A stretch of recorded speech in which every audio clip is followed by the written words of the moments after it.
ನಮಸ್ಕಾರ ಸ್ನೇಹಿತರೆ, ನಮ್ಮ ಮೈಥಾಲಜಿ ಮೀಟ್ಸ್ ಮೀ ಚಾನೆಲ್ಗೆ ತಮಗೆಲ್ಲರಿಗೂ ಸ್ವಾಗತ. ಈಗ ನಾವು ಮಾತನಾಡಲಿರುವ ವಿಷಯ ಅತ್ಯಂತ ವಿಶೇಷ ಹಾಗೂ ಪವಿತ್ರ ದಿನವಾದ ಗೀತಾ ಜಯಂತಿ.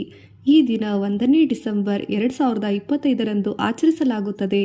ತಾರೀಖನ್ನು ದೃಢಪಡಿಸಲಾಗಿದೆ. ನಾವು ಏಕೆ ಈ ದಿನವನ್ನು ಆಚರಿಸುತ್ತೇವೆ ಎಂಬುದಾಗಿ, ಅದರ ಹಿಂದೆ ಇರುವ ಪೌರಾಣಿಕ ಕಥೆ, ಪರಿಚಯ ಮತ್ತು ನಮಗೆ ಈ ಪವಿತ್ರ ಗ್ರಂಥದಿಂದ ಹೇಗೆ ಮಾರ್ಪಾಡು ತರಬಹುದು ಎಂಬುದನ್ನು ಈಗ ಮಾತನಾಡೋಣ. ಬನ್ನಿ ಸ್ನೇಹಿತರೆ. ಅಧ್ಯಾಯ 1. ಈ ದಿನ ಏಕೆ ಆಯ್ಕೆ ಆಗಿದೆ. ಗೀತಾ ಜಯಂತಿ ಎಂದರೆ ಗೀತೆಯ ಜಯಂತಿ ಎಂದರ್ಥ. ಶ್ರೀಮದ್ ಭಗವದ್ಗೀತೆ ಉತ್ತರದಾಯಕ ಮಹಾಗ್ರಂಥವಾಗಿದೆ. ಸಾಂಪ್ರದಾಯಿಕವಾಗಿ ಈ ಗ್ರಂಥವನ್ನು ಶ್ರೀಕೃಷ್ಣ ಮತ್ತು ಅರ್ಜುನನಿಗೆ ಕುರುಕ್ಷೇತ್ರ ಯುದ್ಧದ ಭೂಮಿಯಲ್ಲಿ ತಿಳಿಸಿದ್ದರು ಎಂಬುದು ನಂಬಿಕೆಯಾಗಿದೆ. ಈ ದಿನವನ್ನು ಮಾರ್ಗಶಿರ ಮಾಸದ ಶುಕ್ಲ ಏಕಾದಶಿ ವ್ಯಾಕ್ಸಿಂಗ್ ಮೂನ್ ತಿಥಿ ಆಗಿದ್ದು 2025ರಲ್ಲಿ ಡಿಸೆಂಬರ್ 1ರಂದು ಆಚರಿಸಲಾಗುತ್ತದೆ. ಈ ದಿನವನ್ನು ಗೀತೆಯ ವಿದ್ಯಾವಿಧಾನದ ದಿನವೆಂದು ಆಚರಿಸಲಾಗುತ್ತದೆ. ಪೀಳಿಗೆಯಿಂದ ಪೀಳಿಗೆಗೆ ತಿಳಿಯುವ ಪ್ರಜ್ಞೆ. ಈ ಮಹಾಗ್ರಂಥವು ಕೇವಲ ಒಂದು ದಿನದ ಉಪನ್ಯಾಸವಲ್ಲ, ಸಂಪೂರ್ಣ ಜೀವನದ ಮೌಲ್ಯವನ್ನು ಒಳಗೊಂಡಿದೆ ಹಾಗೂ ಪ್ರಾಚೀನ ಕಾಲದಿಂದಲೂ ಗುರು ಶಿಷ್ಯರು, ಬಂಧು ಬಾಂಧವ, ಬಂಧು ಬಳಗದವರು ಪಾಠವನ್ನು ಮಾಡುತ್ತಾರೆ. ಪ್ರಾಚೀನ ಧಾರ್ಮಿಕ ಕೀರ್ತನೆ, ಆಚರಣೆ, ಸಂಭ್ರಮಗಳಲ್ಲಿ ಪ್ರತಿಜ್ಞಾಪಿಸುತ್ತಾ, ಪಠಿಸುತ್ತಾ, ಪಾರಾಯಣ ಮಾಡುತ್ತಿದ್ದಾರೆ. ಉದಾಹರಣೆಗೆ ಈ ಗ್ರಂಥವು ವಚನ ರೂಪದಲ್ಲಿ, ಸಂವಾದ ರೂಪದಲ್ಲಿ ಇದೆ. ಶ್ರೀಕೃಷ್ಣನು ಅರ್ಜುನನಿಗೆ ಸಂವಾದ ಮಾಡುತ್ತಾರೆ. ಅವು ಶ್ಲೋಕಗಳಾಗಿವೆ. ಜೀವನದ ಶಿಕ್ಷೆಯ ಪಾಠವನ್ನು ಒಳಗೊಂಡಿದೆ. ಶ್ರೀ ಗುರುವರ್ಯ ಶಿಷ್ಯ ಪರಂಪರೆಯು ಗೀತೆಯ ಸಂದೇಶವನ್ನು ಪೀಳಿಗೆಯಿಂದ ಪೀಳಿಗೆಗೆ ತಲುಪಿಸಲು ಸಂಪರ್ಕ ನೇರವಾಗಿದೆ. ನಮ್ಮ ಕುಟುಂಬ, ಸಂಸಾರ, ಶಾಲೆ, ವೇದ ಪಾಠ, ಆಶ್ರಮಗಳು ಈ ವಿಧಾನದ ಭಾಗವಾಗಿದೆ. ಇದೇ ರೀತಿ ಇವತ್ತು ನಾವು ಭಗವದ್ಗೀತೆಯನ್ನು ಓದಿ ಅರ್ಥ ಮಾಡಿಕೊಂಡು ನಮ್ಮ ಜೀವನದಲ್ಲಿ ಸಂಘರ್ಷಿಸಿ ಅನ್ವೇಷಿಸಬಹುದಾಗಿದೆ. ಗೀತೆಯ ರಚನೆ ಮತ್ತು ಒಬ್ಬರಿಂದ ಒಬ್ಬರಿಗೆ ಸಂಪರ್ಕವಾದ ಭಗವದ್ಗೀತೆ. ಗೀತೆಯು ಸಾಂಪ್ರದಾಯಿಕವಾಗಿ ಮಹಾಭಾರತದ ಭೀಷ್ಮ ಪರ್ವದಲ್ಲಿ ಅಂತರ್ಗತ ವಿಭಾಗವಾಗಿ ಬರುತ್ತದೆ. ಅದರಲ್ಲಿ ಸುಮಾರು 700 ಶ್ಲೋಕಗಳಿವೆ. ರಚನೆ ಕುರಿತು ವ್ಯಾಸ ಮಹರ್ಷಿ ಎಂದರೆ ವೇದವ್ಯಾಸ, ಕೃಷ್ಣದ್ವೈಪಾಯನ ಅಥವಾ ಕೃಷ್ಣದ್ವೈಪಾಯನ ವ್ಯಾಸ ಎಂದು ಭಾವಿಸಲಾಗಿದೆ. ಆದರೆ ಅಯೋಗ್ಯವಾಗಿ ಭಗವಂತ ಕೃಷ್ಣನನ್ನು ಸಂದೇಶವನ್ನು ನೀಡಿದ ಸಾಧಾರಣ ವ್ಯಕ್ತಿ ಎಂದು ಸಹ ವಿವೇಚಿಸಲಾಗಿದೆ. ಹೀಗಾಗಿ ಗೀತೆಯ ರಚನೆ ವ್ಯವಸ್ಥೆ ಒಂದು ದಿವ್ಯ ಗುರು ಶಿಷ್ಯಾತ್ಮಕ ಪ್ರಕ್ರಿಯೆಯ ಮೂಲಕ ಬಂದಿದೆ. ಗೀತೆಯ ಮಹತ್ವ.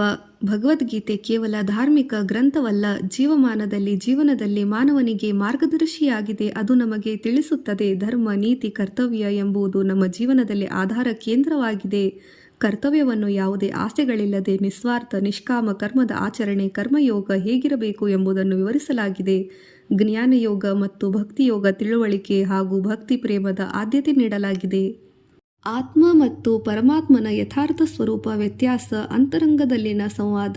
ಇದು ನಮ್ಮ ಮನಸ್ಸಿನ ತೊಂದರೆಗಳನ್ನು ಸಂಘರ್ಷಿಸಿ ಅಪಾಯದಲ್ಲಿ ನಿರ್ಧಾರಗಳನ್ನು ದೃಢಪಡಿಸುವ ಸಂಕಲ್ಪವನ್ನು ಮಾಡುತ್ತದೆ. ಹೀಗೆ ಸಂಕಟದ ಸಂದರ್ಭದಲ್ಲಿ ದಾರಿದೀಪವಾಗಿದೆ.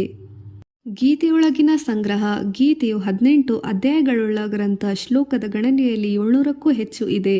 ಪ್ರತಿ ಅಧ್ಯಾಯವು ವಿಭಿನ್ನ ರೂಪಗಳಲ್ಲಿ ಯೋಗಪಥ, ಕರ್ತವ್ಯನಿಷ್ಠೆ, ಬುದ್ಧಿ, ಜ್ಞಾನ, ವೈರಾಗ್ಯ, ಭಕ್ತಿ, ವಿಶ್ವರೂಪ ದರ್ಶನ ಆದಿ ವಿಷಯಗಳ ಬಗ್ಗೆ ಚರ್ಚಿಸುತ್ತದೆ.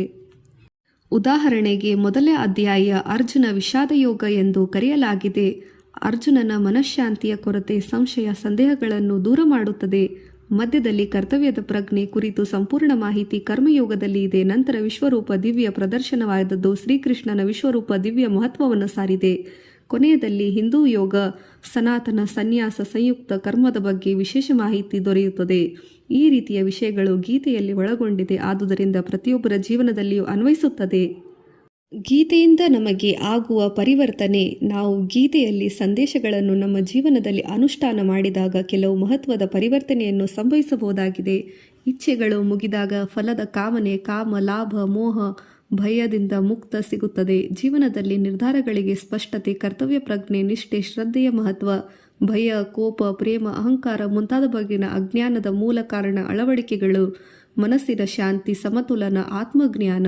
ನಮ್ಮ ಕಾರ್ಯಗಳನ್ನು ನಿಷ್ಠೆಯಿಂದ ಫಲ ಆಶೆಯಿಲ್ಲದೆ ಮುಕ್ತರಾಗಿ ನಿಭಾಯಿಸುವ ಬಾಳ್ವಿಕೆ. ಇನ್ನು ಅಲ್ಲದೆ ಗೀತೆಯು ನಮ್ಮೊಳಗಿನ ದೈವತ್ವವನ್ನು ಅರಿಯಲು ಸಹಾಯಕವಾಗಿದೆ. ಗೀತೆಯ ಅಧ್ಯಾಯವನ್ನು ಹೇಗೆ ಶುರು ಮಾಡುವುದು. ಗೀತೆಯನ್ನು ಓದುವುದರಿಂದ ನಮ್ಮ ಮನಸ್ಸು ಶಾಂತವಾಗುತ್ತದೆ. ಈ ಕೆಳಗಿನ ಸೂತ್ರ ಮಾರ್ಗಗಳನ್ನು ಅನುಸರಿಸಬಹುದು. 1. ಪ್ರತಿಯನ್ನು ಪಡೆದುಕೊಳ್ಳಿ. ಸುಲಭವಾದ ಕನ್ನಡ ಅರ್ಥಸಹಿತ ಅನುವಾದ ಉತ್ತಮ. ದಿನಕ್ಕೊಂದು 1-2 ಶ್ಲೋಕಗಳನ್ನು ಪಠಿಸಿ ಅರ್ಥವನ್ನು ತಿಳಿಯಿರಿ. ಶ್ಲೋಕವನ್ನು ಓದಿರುವ ನಂತರ ಈ ಶ್ಲೋಕವನ್ನು ನಮ್ಮ ಬದುಕಿಗೆ ಹೇಗೆ ಅನ್ವಯಿಸುತ್ತದೆ ಎಂಬ ಪ್ರಶ್ನೆಯನ್ನು ಕೇಳಿರಿ. ಮನಸ್ಸಿನಲ್ಲಿ ದೃಢ ಸಂಕಲ್ಪ ಮಾಡಿ ಚಿಂತನ ಮಂಥನರಾಗಿ ಮುಕ್ತವಾಗಿರಿ. ಸಂತೋಷಗಳಲ್ಲಿ ಕಷ್ಟಗಳಲ್ಲಿ ಗೀತೆ ಸಂದೇಶವನ್ನು ಅನುಷ್ಠಾನ ಮಾಡಿರಿ.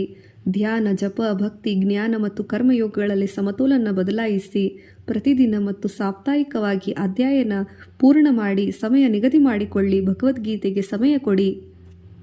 ಅನುಷ್ಠಾನ ಮತ್ತು ಸ್ಥೈರ್ಯ ಹೇಗೆ? ಅಧ್ಯಯನ ಮತ್ತು ಧಾರ್ಮಿಕ ಅಭ್ಯಾಸಗಳನ್ನು ಚುರುಕಾಗಿ ಇಲ್ಲದಿದ್ದರೂ ನಾಳೆಯಿಂದ ಶುರು ಮಾಡೋಣ ಎಂಬ ಸಂಕಲ್ಪವನ್ನು ಅಭಿವ್ಯಕ್ತ ಸಾಮಾನ್ಯ, ಆದರೆ ಸ್ಥಿರತೆಯನ್ನು ದೃಢ ಸಂಕಲ್ಪ ಮಾಡಬೇಕು. ಏಕೆಂದರೆ ಸಮಯ ನಿಗದಿ ಮಾಡಿ ಪ್ರತಿದಿನ ಬೆಳಗಿನ ಹೊತ್ತಿನಲ್ಲಿ, ಬೆಳಗಿನ ಜಾವ ಅಥವಾ ಸಂಜೆ ವಿಶ್ರಾಂತಿ ಸಮಯದಲ್ಲಿ ಪ್ರಾರಂಭ ಮಾಡಿ. ಆದ್ಯ ಶ್ಲೋಕ ಅಥವಾ ಪುಟ್ಟ ಶ್ಲೋಕದೊಂದಿಗೆ ಸಾಲುಗಳಲ್ಲಿ ಪ್ರಾರಂಭಿಸಿ. ಮನಸ್ಸಿನಲ್ಲಿ ಇದು ನನ್ನ ಸ್ವಾಧೀನ ವ್ಯಸನ ಎಂದು ದೃಢ ನಿರ್ಧಾರ ಮಾಡಿ.